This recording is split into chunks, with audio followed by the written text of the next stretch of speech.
Todos nós sabemos que o estresse mata. Mata mais rápido, adoece e vai por aí afora. Numa época em que o estresse está cada vez mais presente na sociedade, esse fato virou senso comum. Mas o assunto que vou compartilhar com você nesse vídeo não é divulgado o suficiente. Isso também precisa de sua devida atenção, pois pode ser muito, mas muito grave quando negligenciado. Então aperte os cintos e vamos lá. A primeira documentação da existência desse problema se deu na comunidade médica da Grécia Antiga.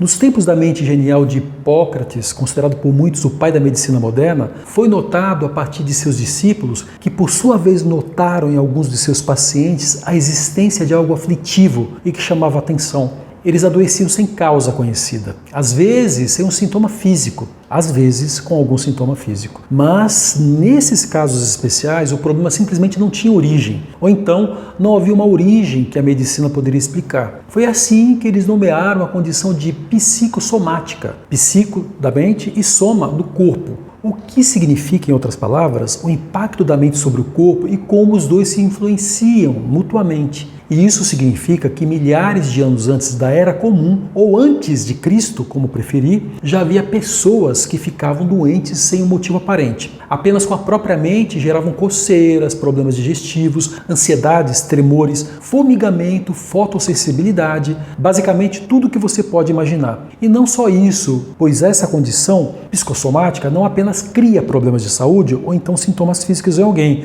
como ela também piora os sintomas físicos ou doenças que a pessoa já tem. E esse é um dos principais motivos da importância por trás da saúde mental. Pois além de viver uma vida difícil mentalmente, uma instabilidade constante nessa área pode causar e agravar doenças, além de diminuir sua expectativa de vida.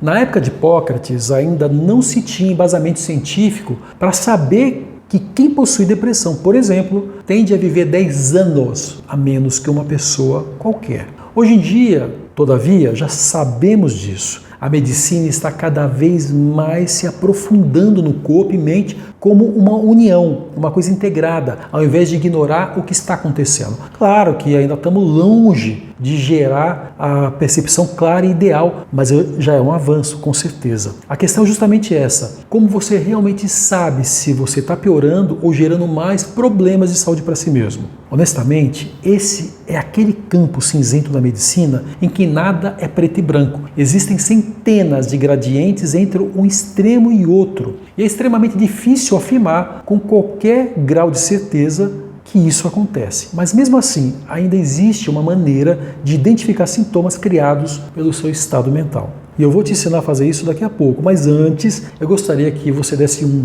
gostei no vídeo, se inscrevesse no canal e ativasse o sininho. Afinal, quinta que vem, às 19 horas, tem mais. Outra coisa que você precisa saber é que a sua mente tanto pode influenciar a sua saúde de maneira negativa quanto positiva. É muito importante que você entenda que é possível mudar a sua mentalidade, os seus pensamentos e a sua maneira de viver a qualquer momento, independentemente da sua carreira, conta bancária, idade, gênero, enfim, nada disso vai influenciar. Nunca se esqueça que sempre é tempo de mudar, melhorar e evoluir. E que mudando, melhorando e evoluindo, não só você pode se livrar de sintomas psicossomáticos negativos, como criar positivos para si. Porta de entrada e de saída são exatamente para esse tipo de situação. Através do efeito positivo da sua mente no seu corpo, é possível sobreviver a doenças fatais, aumentar a efetividade do seu sistema imunológico e até ser mais feliz na vida de maneira geral. Não esqueça que sempre há um jeito. Enfim, para identificar os efeitos de uma desordem psicossomática, é preciso fazer uma separação entre dois quadrantes, o voluntário e o involuntário. Sim, existem pessoas que se fazem ficar doentes para suprir uma necessidade emocional ou ter até mesmo um ganho secundário. Muitas vezes essa pessoa sente que precisa de estar numa posição de fragilidade e doença para receber atenção.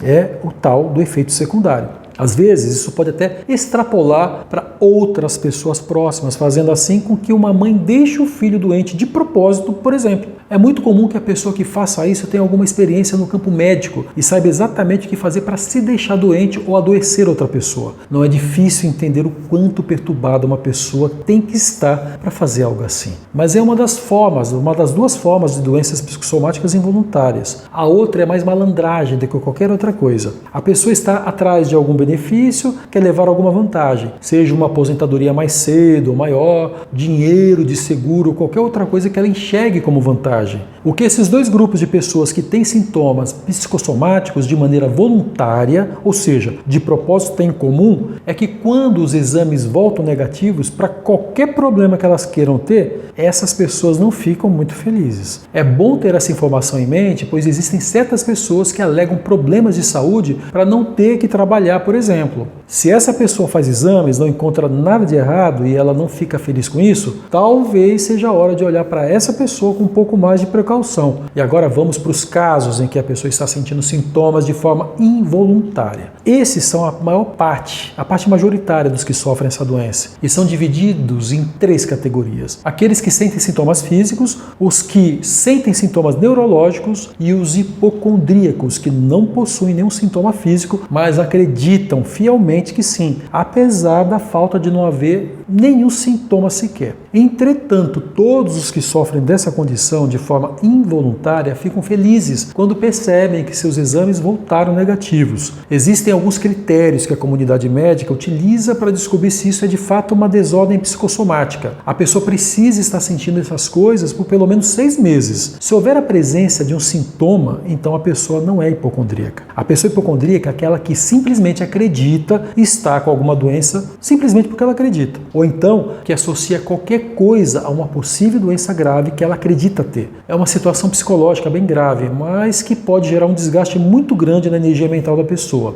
Pois ao invés de fazer outras coisas, ela acaba se perdendo nas próprias preocupações, por motivos que sequer existem. Pois é. A mente do ser humano é capaz de mesmo criar doenças por conta própria. Por isso que você precisa ter ciência do poder da sua mente. É preciso entender que você tem um controle de se beneficiar da sua mente ou de se prejudicar por causa dela. Embora existam certas situações que nos são impostas, obrigadas a nós, a qualquer um de nós, como morte, tragédia, doença e tudo aquilo que acompanha a nossa vida na Terra, a sua mentalidade, a sua maneira de ver e interagir com o mundo é sem dúvida indispensável para navegar por esses problemas. Enquanto você não pega o leme da sua saúde mental, é possível que você esteja sempre sujeito a problemas de ansiedade, depressão, estresse e etc. E até psicossomáticos. Mas é possível que um problema sem origem tenha cura? Claro que sim, porque esse tipo de problema tem uma origem. Sim, tem uma origem, e a origem é sua mente. E da mesma forma que ela pode criar, ela também pode desfazer. Meu canal inteiro é dedicado à saúde mental e comportamental. Sinta-se à vontade para ver alguns dos meus vídeos que te explicam como você pode melhorar a sua qualidade de vida através da sua mente. Ou melhor dizendo, da saúde dela. E se você quiser minha ajuda pessoal nessa jornada, preencha o formulário